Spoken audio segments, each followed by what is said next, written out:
the horror stories of gardening. We all have those, okay? We come to the garden in the morning, there's the early morning scream, oh my God, you saw something that's very new because that's not how you left it the night before. And it causes a bit of disquiet and it deters a lot of people from gardening because here they did their best, they set something, they left it feeling good and came back and it's different, okay? So in this video, we're going to talk about 7 gardening horror stories. They're very common, but just the things that you can do to change it and not ending up being so surprised, okay? So we're going to move right into it. The first surprise, the Houdini effect, it seems. You planted something, you left it there overnight, okay? One night, second night it's there, it's sprouted, and you saw leaves above the ground, and you're also excited. Boom, you're back the next morning and it's gone. Something went through, it had a feast, some pests you didn't know you have. So that is one of the major horror stories that get people off their balance and they get dismayed because they're like, what's the point? But I'm here to give you a simple solution, okay? They have these little baskets in the Dollar Tree, okay? $1.25, I think, for these. They're good. Some are shorter, some are tall like this one, okay? Get one for yourself, and what you can do, right where you planted your seeds, like here, you have your little seedling like this here. This is a small tomato. Don't know what to come of it, but to protect things small like these, cover them overnight, okay? You cover it just like that.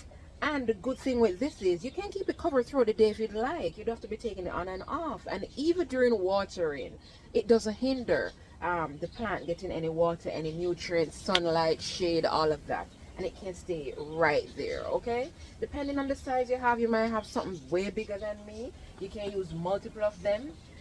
Go for it, you know? Go for it. You can put them side by side and they will be fine, okay? And the plants won't suffer, they won't suffocate, and you'll be fine. The panic is over. So that's one horror story. One horror situation gone, because I know that can be disappointing when you put in the effort and your produce finally started to grow. The next thing that happens is you are so excited, you have produce and everything is growing and booming. You don't know what to do, you're over the moon. So guess what? You love your plants, so you kill them. Bam, there you go. Water all over, 3 times a day, 2 times a day, and you just go wild, okay? You go wild, you do this, you do that, and you take it too far, not realizing that sometimes a good thing, too much of a good thing, can end up to be a bad thing. Because what we need to understand, you need to assess the plants. Look at what is happening. Are the leaves yellow? Is the stem feeling weak? Is it feeling mushy? Something is wrong. Is the base of the plant getting yellow? Is the tip yellow? Because all of those things say something else. And especially now, very much summer, as far as I'm concerned, it's summer because this heat is summer temperature and even more than summer temperature too. The plants can definitely suffer, you know. You can't be watering them too often and you can't be watering them just one big gush, you understand? Just moderately enough, a nice good interval, slow steady and frequent, you know, and that will end up being better for them. But before you do that, assess what's happening, because if you don't do that, then the plant suffer because it's getting too much and they're ending up having root rot. You're not seeing under there, they're showing signs above, and then you lose them. So please, that is one horror story, and it also speaks to effort, because if the plant made it thus far and all you had to do is back off, then it's all on you, you know, because it was doing its thing. Germination is one of the hardest things, and if you met the criteria for that to happen, then just give it space and time and you'll be fine. So that's another horror story, all gone down the gutters, okay? The other thing is your soil. Please focus on the soil, because as I said before, it is all well and good to have the nice plants and make the right selection for the time of year, but the soil itself is what feeds the plants, and if the soil is unhealthy, it's bad. So let me show you something. I already showed the dirt of my choice, okay? And I have a video coming up as it relates to these soils as well from the big box store. This is just basic, you know. I chose one that gave a good start to begin with, okay? It helps promote roots. It has some natural fertilizer in it, and the texture of it isn't bad, okay? It is sandy and dry enough to give a good starting point for whatever vegetable. But what else do you do with this? You have to fortify it, okay? You have to feed it.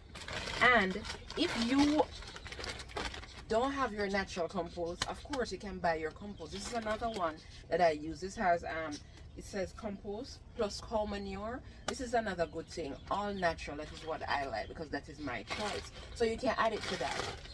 Also, what happens to the composting crew, the people who do their natural composting? Okay, I just did my first harvest and I have some leaves, you know, of the cabbages and stuff that I harvested, and these are not going to waste, okay? They're going into my compost bucket, and I'll show you that because somebody asked me how I do mine. I'll show you how I do it. I'll show you the whole process. So I put it in a bag, and this is where it will go, so it won't go to waste. But if you have some compost tea ready, like I have some here, you store it up, okay? Stir it up, make sure it is diluted properly, okay? Because when you just make your compost, it is very concentrated. Like a 1 to 10 ratio is good, and you'll be fine. What you're seeing here is just some coffee ground clumps, and I'll tell you about coffee ground as well. And all you do, add this to your soil, okay? I just replanted some things here. I have some peppers that I put here. I harvested cabbages from here, so now it's a good time because the space is open. I can see what's happening or not happening, so I can easily add compost, you know, to feed the soil, to get the rest of things that's here off the ground, okay? And it is as simple as that. That is another horror story down. So the point here is not to rely fully and solely on the soil that you buy from the big box store, okay?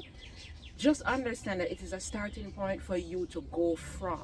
Make it what you want it, because the only way to get the produce that you want is to build your soil, and you have the ability to build it the way you want it, and naturally using like your compost. And if you don't have, okay, fine, or if you don't have the space or the ability, you just want to buy a cheap bag from the big box store, go for it.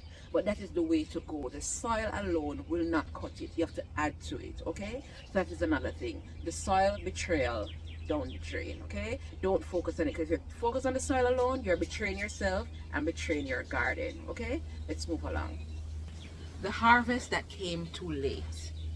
That is another horror story, because some people become very disappointed, okay? They feel very sad when they plant something, expect a bountiful harvest, and only get 1 or 2 or nothing like what they see on the internet, okay? So I'm going to show you an example here, and it was deliberately done. This pepper plant here, I had it over there. I reaped yesterday, and it had 1 pepper on it, okay? One of the yellow peppers. I left it and I took it off yesterday. But if you notice, nothing else is on this plant right now. Not that another pepper will not come up, but let me tell you, there's strategies to gardening, and one of those certain crops, peppers, to get more and to keep it going and going, you need to harvest. Not harvest the peppers way before they are due to harvest, but to harvest just in time so it can stimulate the plant again to go again, you know. So now that I harvested that 1 pepper, this will push this plant again, and I'll get more, okay? So the point here, the horror story, some people get dismayed because their produce don't look like the ones on TV or the people they're watching, and they're like, oh my god, what's the point? I don't have a green thumb. No such thing. That is one phrase that I hate to hear. I don't have a green thumb. I don't have a green. It's all about strategies, and the mistake you made the day before, you learn from it so you won't make it again. And just in case you're just joining me, hi, I am Deb. 2 raised beds to freedom here, and we're chugging along. I started this all because of a grocery bill, and 2 raised beds 4 by 2, and I'm making the most of it. And I did my first harvest, and I was surprised, and it was very comforting, very humbling. So if you want to do same, chug along, join along. I love good company, and I have space around here. I don't care what they say. This is the smallest space on YouTube, or the biggest invite, the biggest heart, and you're welcome to stay, okay? So we're moving right along. We're talking about horror stories. gardening horror stories. And this one that I just talked about is when to reap, how to reap, to make and push your garden to be bountiful, continuously giving, so that you can feel that sense of achievement and keep going. Okay, so just do that. That is one point I wanted you to know. Okay, the other thing is, since I still have the plant here, staking. Okay, this is one other horror story. You went to bed, you came back, this nice plant here, and then boom, it snapped, it broke off. You don't know what to do. You're screaming. What you're wondering what you did, what you didn't do. What you didn't do was to stake it early. Believe it or not, this plant, it had that one pepper, and yes, it had a stake, because I came here one day and there it was leaning over, so I had to stake it. I didn't want to lose that one single pepper, and maybe if I didn't, then I would have lost it, you know.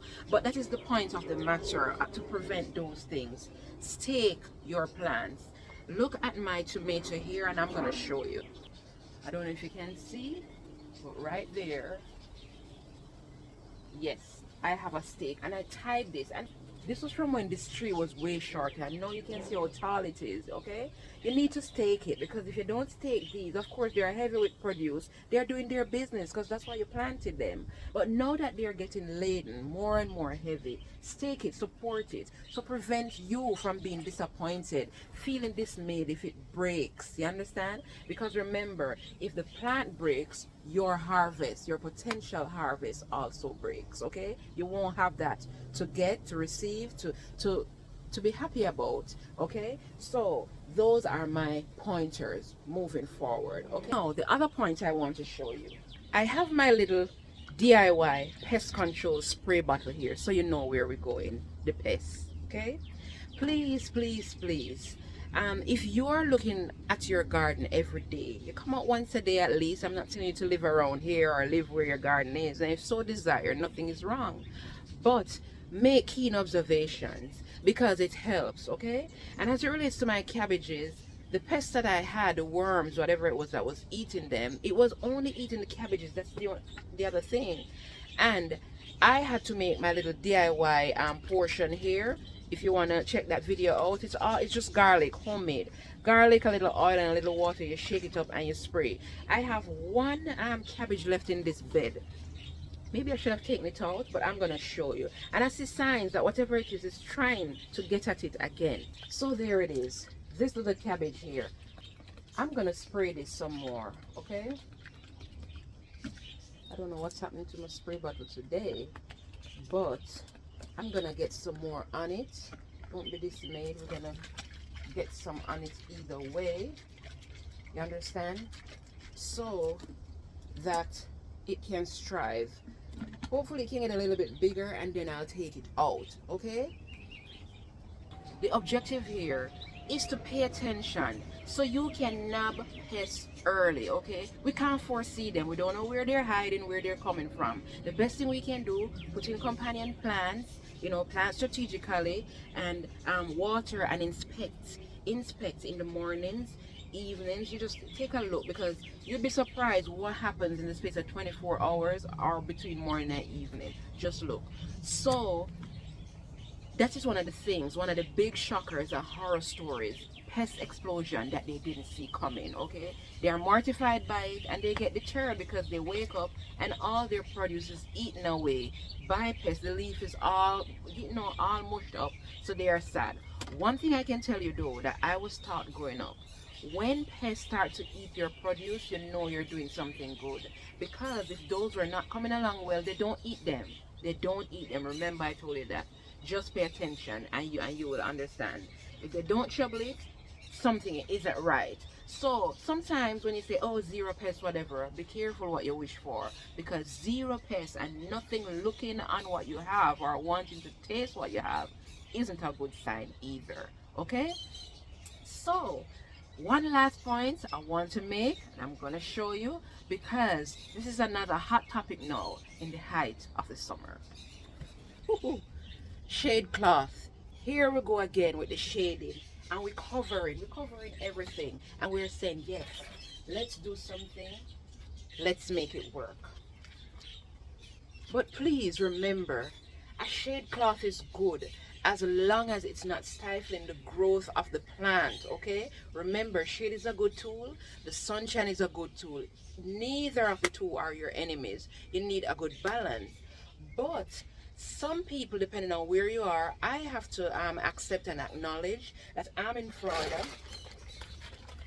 I'm in Florida, zone 10B Florida, and not everyone is living in the same climate. So certain things are definitely different elsewhere, you know. So if it is necessary, and depending on the situation of your garden as well, you know, where it is located, you may need to adopt some of these things, you know. So my advice to you is to observe and know. In the day, you see the sun, which direction, and you know which beds get the most sun. So like for me, this bed here, I know it gets the most sun. This is my bed 2, and bed 1, it gets the least. It is shaded by a portion of my backdrop. But what I have to acknowledge, that even though this one gets the most sun, it doesn't get enough to kill the plants, because there's still the house wall this side that shades it. You understand? So you have to pay attention to that and the type of plants that you put in. Okay, I have cucumbers here. Cucumbers are right here. I have 1 here and 2. They need sun. They love sun. Okay, they're the type of viners that love the heat, and they grow faster in the heat, and they love the warm soil. So if you are shading, you understand, you're preventing that full magnitude of what they need. And just remember, in this time, there are certain things that, yes, are bothersome. The drastic rainfall, the intense heat, you understand? And the pest load that comes about. But even with using this, strike a balance. You must strike a balance. So that is another horror story that can be prevented, because you can use the shade cloth intentionally to save your plants, and at the end of the day, you kill them just by using it. Okay, so those are my pointers. Okay? Quick pointers, horror stories of gardening that we are going to look beyond, accept that they can happen, but you have the small things, the small measures that you can put in place and can do to prevent them, okay? So this is my small thing, my small contribution to the sad topics, the cruelties, the atrocities that some people say happen in garden, and especially a small gardening space, okay? So Deb here, I hope that was beneficial to someone. I hope somebody learned something, knows something, and is able to strategize better, okay? So until then, you take care. I will see you in the next one, and please feel free to come back. I love good company. Bye.